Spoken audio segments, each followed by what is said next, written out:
Good morning, guys. This is Darrell with Lee's Lawn Care and Services. I hope you guys had a great Thanksgiving. I did. I ate way too much. I hope you guys did the same. I ate a lot. And now it's time to get back out here and get to work a little bit. I'm at my commercial property, just finished cutting it and cleaning it up. Looks good, nice and clean. I put the old Troy-Bilt on it today. Troy-Bilt kind of cleaned it up. Gave the snappers a break. Those ant powers, boy, they are relentless. But yeah, guys, I want to talk to you a little bit today about a few things about business. Make sure you guys are getting ready, getting prepared for next season. Doing the things you need to do to give yourself a chance to be ready for next season. Because that's what it's all about. Right now, we just preparing for next season. That's all it is. Setting your books up. Getting everything taken care of so that way you can be ready for next season. This was a great season. This was a great year for me, even though it was a bad year, from a different standpoint. But how you doing, man? It was a great year for me. Did over 50,000 in sales. I spent about 10 grand on supplies and equipment. This is me. The old man cuts this. See all those ant piles that just popped up all over the place? He cuts that with that Toro. He's got a 52, and he runs over that with that Toro. And after he ran over, about a day or two later, look at all the ant piles. My God. Had to come up with a different plan to get rid of that. But yeah, this is me. I didn't have very many ant piles, but I didn't treat this area either. So I don't know. I'm thinking about doing it. I'm gonna have to offer some different things, to treat the area. Hopefully I can offer some different stuff to my customers. I got the cleaning crew coming to clean it up. I just finished my job. They come in to work inside and clean the office area up. But this is me. It's all clean, nice. Take you guys to this other little area that I do as well. But yeah, it's pretty much just setting up for next season. Like I say, I looked at my books, did a little over 50 grand, spent about 10 grand in materials and supplies. I knew that number was gonna be high because I bought some new equipment, bought a new edger, bought a new weed eater, bought some new tires. There's a lot of stuff I wound up getting. So that, always plays a role in what you're doing. You got to put that in your budget. Yep, so that's clean. That area is cleaned up. So I'm going to get out of here. I got to cut the one across the street next week. I want to talk to you guys about, your accounts and all. I have 52 accounts, but when I looked at the book, I am going to be losing 13 of those. So it'll put me down to 39, I think. And when it puts me down to 39, so I got to make the difference up, right? Because there's a difference of about, when I did the numbers, there was a difference of about 3 grand. So I got to make up right around 3 grand. And how do I make that up? Doing extra services or extra work or whatever, offering different things, that's another thing. But realistically, the way I make that up is that my bi-weekly customers, they go to 10 days. I push them. I have a few that's 10 days now. That's every 10 days. And that strategy worked out perfectly. It made up a lot of ground. And so when you take those bi-weekly customers and you run them into a 10-day rotation, which I experimented with it this year, and it worked perfectly. Nobody complained or anything, because about that 10-day mark, you start seeing, if you cutting bi-weekly, they're anticipating you coming bi-weekly anyway. So if you come in on that 10th day, and the grass still looks like it's to that point, it looks like it needs to be taken care of. You just take care of it. So that's one way to make the difference up. That was a way that was proven very, very effective for me during the high growth months, which was I would say May all the way on through till October. That strategy worked perfectly. And I had to back off of it because I had so many customers I couldn't make it back around to the 10 days, but I made it back around for the bi-weekly, the 14-day thing. But the 10-day thing was tough, because I had so many customers. I was rotating 52 accounts. So like I say, I'm losing 13 accounts. That was some people carried me throughout the year. Some people dropped off early in the year, said they were going to find somebody else or whatever. I cut them maybe once or twice.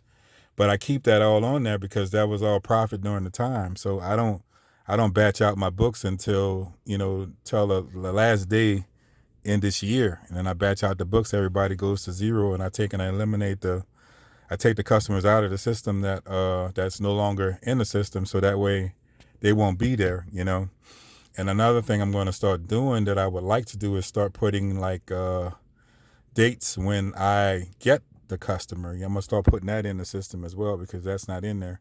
I have a cheat sheet that I went through, and I was able to go back through all my books over the last 14 years of doing this, and I could see when I got these customers and how long I've had these customers. So I would definitely like to keep that in mind, put that in there and see, just something from a visual standpoint to see, how long a customer has stuck with me, throughout all this time.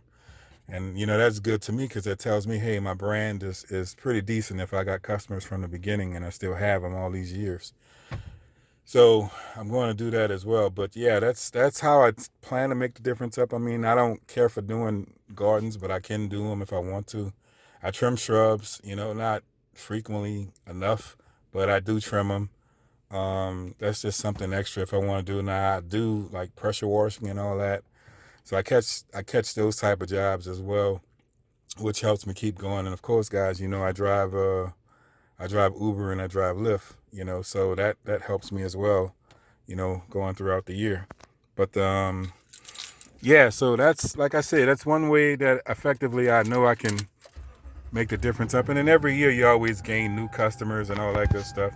You gain customers, you lose customers. It's just part of the business. The only constant is you. You are the constant. When you continue to show up and do these properties and keep these relationships going, that's the thing that matters the most. But yeah, guys, that's how I plan on making up the difference. Like I say, I experimented with it, and I had some customers that actually appreciated it that I got there earlier, but they can afford the weekly stuff if they truly wanted it to, but I mean, they prefer the bi-weekly stuff. But the 10-day stuff is perfect too, that you can get that extra cut in. It makes a huge difference to your pocket, because when you add it up over time, man, I mean, it makes dividends, in your business. So that's kind of how I look at it. That's kind of how I do it. So that's going to be my method to making up the difference. And of course, every season you pick up new customers or you drop new customers. I had I'm losing 13 customers, but I had 6 new customers that were very, very solid. They were more solid than some of my old customers, to be honest with you.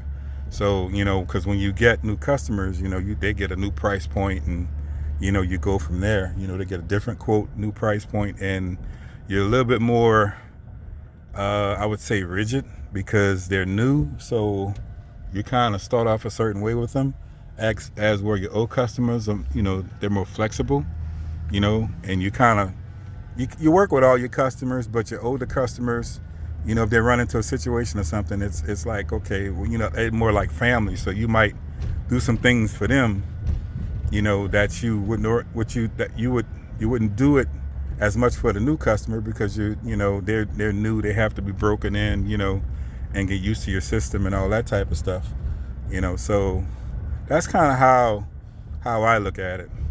But yeah, that setup is going to help me continue to be profitable. You know, like I said, I had a great year this year. This was really a really good year. You know, but I had a lot of repairs. I had an accident, 2 accidents. Man, I had a lot of stuff going on this year that just was rough.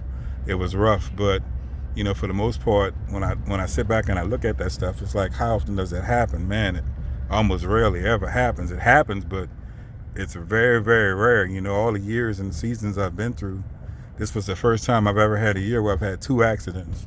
You know, I've never had that happen to me before. So you never can say never, but you know, I'm willing to bet the odds. You know, how often is that going to happen? Doesn't happen that often.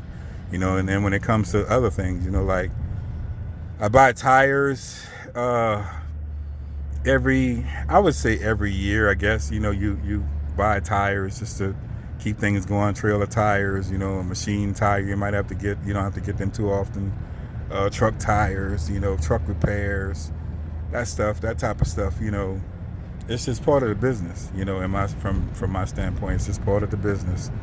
So, you know, other than that, overall, man, like I said, I've had a great year. I hope a lot of you guys have had great years. You know, I'm also going to do a video on, you know, tips and tricks. You know, everybody buys a lot of different equipment, and I'm here to tell you that all the equipment that's bought or purchased can be tweaked in a way to give you higher performance. Because I hear a lot of guys talking about a lot of different equipment, and I'm guilty of it too. I'll talk about some things. You know, I use my Echo stuff. I've used Steel. I've used Shindawa. I've used a lot of different brands as well. You know, Steel. You know, I've used that. You know, and I just prefer Echo. That's just me. That's just my take on it. But I'm gonna sit there and tell you that a lot of that equipment that's out there, all that stuff can be tweaked, manipulated a little bit to give you more power. And where you get that done at, you get it done at your shop. If you deal with a lawnmower dealer or a shop, those guys a lot of times they have shop mechanics in the back, and they can tweak that equipment for you to get more performance out of it. Now, some cases they may void your warranty, so you got to kind of watch that, you know, and that's kind of what you got to think about when you're looking at stuff along the lines of that. But all equipment at some point is going to give out. You're going to have to get a new whatever at some point. It's not designed to last forever. So just be mindful of that. You know, you're going to have to get some new stuff. It's just part of the business. You know, it is what it is. Like I said, I spent over 10 grand, 11 grand on materials, supplies, gas, and everything else, you know, that was involved in the business. But I still turned a really, really good profit. You know, at the end of the day, I still turned a good profit. You know, and I'm still turning a good profit. Even though we're toward the end of the season, you know, I'm still out here hustling, still making money. You know, it's not as lucrative as it was because it's not as busy as it was, but it's just steady. You know, it's a steady flow. You know, and it'll be the same way next month, and it'll be the same way in January when I'm doing a lot of the cleanup jobs and all that stuff. But if you stay on top of that stuff, the jobs won't be as hard. And then, you know, February rolls around. I think February is like my business spiked. You know, I had a really good February this year compared to the year prior. I had a so-so February, you know. And then March, you know, just kind of picked up. The money really started, you know, flowing in really good in March and April. You know, that kind of gets the ball rolling. You know, everybody's ready to go do their thing, you know. So, all right, guys, I am done for the day. Just had that one commercial property to do today. Came out, got that done. And I had to pick up 2 checks, but I don't think they came in yet. So I'm going to have to see where I stand on that. But that's about it, guys. I mean, I'm doing great. I'll get to you guys. Like I said, tips and tricks. I'm going to talk to you about some of this equipment and stuff like that. You know, like I said, all of it can be tweaked to give you more performance. Like I say, it might void out your warranty. I don't know if you want to do that, you know, but that's just my thing. You know, like if I had older equipment, I get it tweaked because I know I'm going to get new equipment anyway. So that's why I don't worry about it. Both my blowers are around, I would say, close to 5 years old. So I've had one of them tweaked already. That thing runs like a champ. And then the other one, I haven't had it tweaked yet, but I'm going to get it tweaked. And my weed eaters were tweaked. I had them tweaked. They still running good. You know, I haven't had any issues out of them. You know, the only issue I have out of the stuff, once you get it tweaked, it burns a little bit more gas, but you make up for that in power. You know, and power and time, because you got to think, if you got your blowers amped up and them suckers putting out, man, you moving that stuff like it ain't nothing. Like, you know, there's a lot of extra power in that equipment, you know, if you get to shop to tweak it a little bit, you know. So it's not like you have to get it dialed all the way up, but you can get it dialed up just a little bit enough to make a difference in what you're doing, you know. And it don't have to be a significant dial, but it could be a dial enough to where it makes a big difference in what you're doing. All right, my guys, y'all take care. Y'all have a great day. Hope you had a great Thanksgiving. I did. I ate too much, so that's why I'm out here. And I'll see you guys on the next one. Take care. Bye-bye.